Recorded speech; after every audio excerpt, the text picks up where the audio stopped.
नमस्कार साथियों, भागलपुर न्यूज 724 में आपका स्वागत है।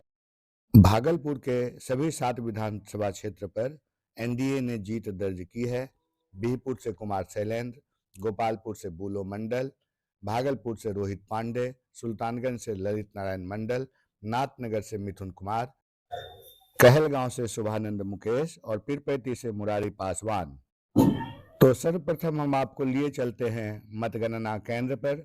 देखिए वहां किस प्रकार ध्वनि बजती है और फिर हम आपको दिखाएंगे नेताओं की चाल ढाल, खुशी प्रकट करने का तरीका और उनकी त्वरित प्रतिक्रिया।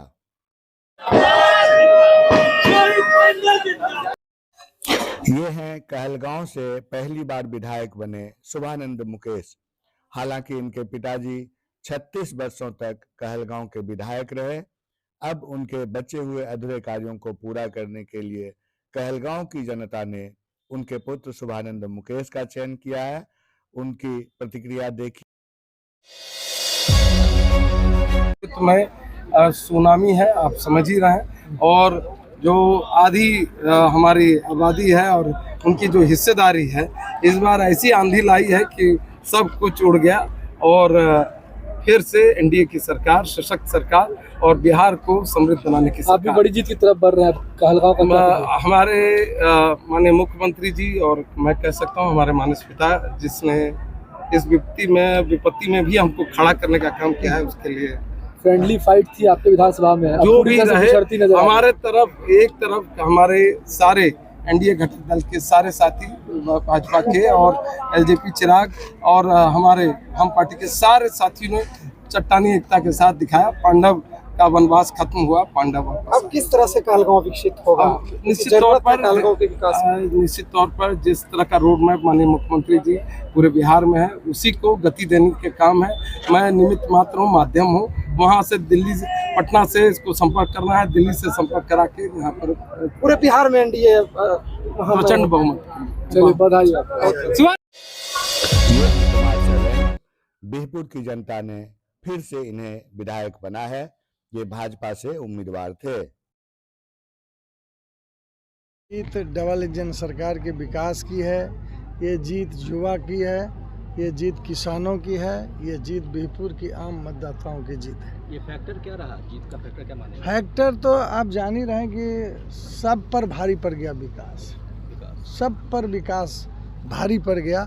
और ये जो जंगल राज का दहशत बीच में दिया था ना, जनता डर गई थी, इसलिए ये ऐसा माहौल बना कि एक तरफा प्यार हो गया। आप ही का आरोप था कि प्रायोरिटी क्या होगी? इधर से चलेंगे। मेरी 3 प्रायोरिटी है। पहली प्रायोरिटी है मेरा जो क्षेत्र है ना, कोसी और गंगा के बीच में, और कभी गंगा जो है हमारे क्षेत्र को बर्बाद करती है, कभी कोसी, तो इसको सुदृढ़ करेंगे, पूर्ण रूप से सुरक्षित करेंगे। दूसरी प्रायोरिटी है कि मेरा जो पहले विरासत में जो रेलवे का जंक्शन हुआ करता था वो हट गया, और बिहपुर से बरारी से लेके हमारा थाना बिहपुर रेलवे का स्टेशन हुआ करता था, तो रेल ब्रिज बनाएंगे गंगा पर और उसको भी चालू करेंगे। और तीसरा उद्योग, युवाओं के लिए फैक्ट्री और एजुकेशन को भी बढ़ावा देंगे। इस बार मंत्री पद को लेकर विपक्ष का सुपड़ा साफ हो गया। विपक्ष के क्या बोलेंगे? विपक्ष का सुपड़ा साफ हो गया सर।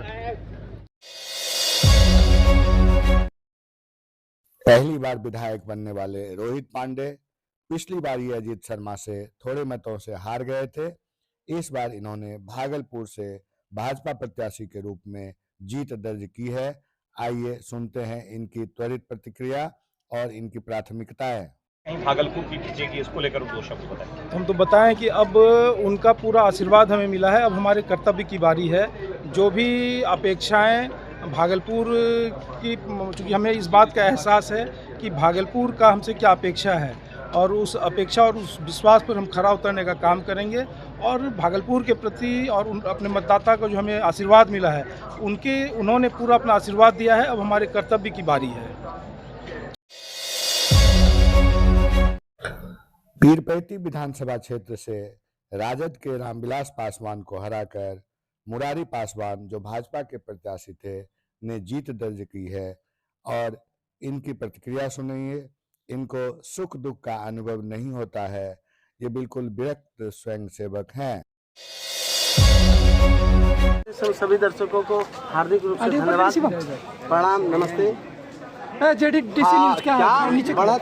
नीचे ही हम ये तो नहीं, हम तो यही जानते हैं कि हम जनता के सब दिन सेवा करते रहेंगे, क्योंकि संघ के स्वयंसेवक होने के कारण, भारतीय मजदूर संघ के कार्यकर्ता होने के कारण, और मैं वर्षों से संगठन का कार्य करता रहा हूँ। नरही नारायण की सेवा करता हूँ, सती दुर्गा को अवतार मान करके, और मैं हमेशा से सेवा करता रहा हूँ। इसलिए मेरे ऊपर कोई दुख और कोई सुख का अनुभव नहीं होता। क्या होता है हमें पता नहीं चलता। मैं सब दिन जिस प्रकार से करते रहा हूँ करता रहूँगा। और प्रचंड जीत क्या, ये तो हमारी जीत नहीं है, ये तो जनता की जीत है। क्योंकि मैं सत्य को आधार माना हूँ, सत्य के अलावा बाकी मेरे पास कुछ नहीं। मैं अब तक अपना जो जीवन व्यतीत किया हूँ 1996 से लेकर के अब तक का, जिस प्रकार से मैं संघ से लेकर के और भारतीय जनता पार्टी का भी कार्य करता रहा हूँ। संगठन जो जिस प्रकार से कार्य में लगा देते हैं, हम उस प्रकार से कार्य में लग जाते हैं। और जिस प्रकार से और संगठन दायित्व होता है, उस दायित्व का मैं पूरी निर्वहन करने का प्रयास करता हूँ। कहीं किसी प्रकार के काम में कोई चूक न हो जाए।